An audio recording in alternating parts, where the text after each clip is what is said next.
jailed in the house, unable to leave unless a male family member is with you? How about getting whipped if you refuse to wear a veil? How about not being able to report being raped because you don't have four male witnesses? If you report it, you'll be stoned to death for having unmarried sex. How about the right to vote? Let's see, most Islamic countries are dictatorships or failed states, so you can't vote. Forced marriages, child rape, incest, it just keeps getting worse. Incest.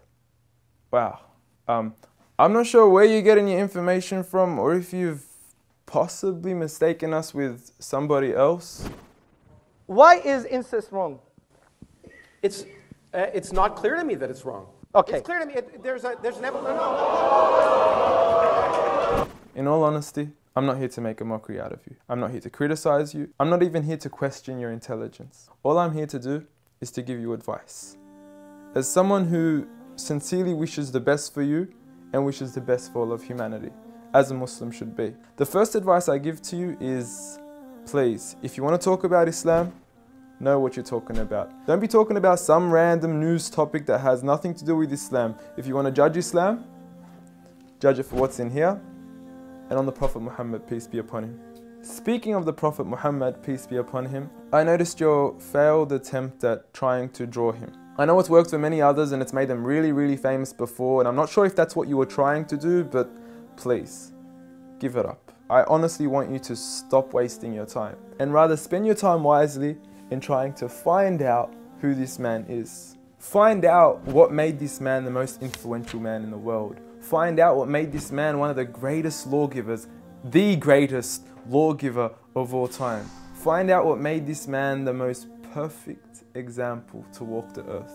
A mercy, not only to mankind, but every form of creation. This is a man who little children would run up to him because they knew how merciful he was. They knew that he would take them seriously despite their age. When he was visited by children, he would pat them on their head, while the fathers of others wouldn't even kiss their own children.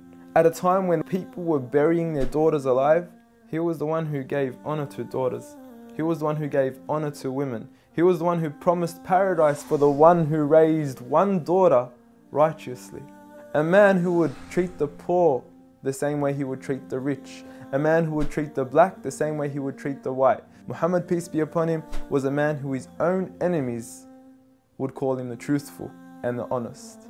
A man when his enemies would look at him in the eye, they would say, this is not the face of a liar. Even to this day, some of his worst enemies have become the most noble of his supporters after realizing that he was a man of truth. Find out why we love him. Find out why some of the companions were ready to die for him. I don't say this lightly, I mean they actually threw themselves at arrows whenever the enemies would try to assassinate Muhammad, peace be upon him. I ask you to read into the story of a companion by the name of Khubayb, may God be pleased with him, when he was crucified and tortured.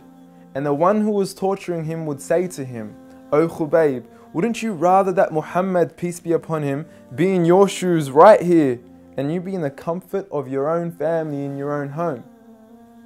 He responded by saying, "I would rather be here and die than to see a thorn prick the foot of Muhammad, peace be upon him." I want you to ask yourself, why are there 1.7 billion people today all across the world that are eager to implement the way he lived to the absolute core? From the way we enter the bathroom, to the way we would govern an entire country, to the way we dress, to the way we eat, to the way we even sleep on our right side.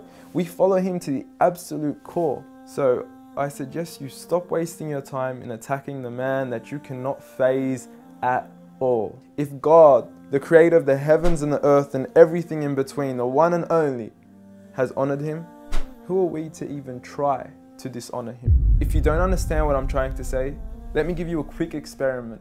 What I want you to do is to walk outside tonight, look at the brightness of the moon, and go ahead and spit at it. And see what your spit does to the moon. The same way that your spit doesn't affect the brightness of the moon, the same way that your spit doesn't even reach the moon, the same way that your spit doesn't even faze the moon, is exactly what you're doing when you even try to attempt to dishonor Muhammad, peace be upon him. And if anything, when you do try to spit at the moon, you're only harming yourself. So please, stop what you're doing, stop wasting your time, and try to find out who he really was for your own benefit. Seek my advice. We want the best for you. Peace.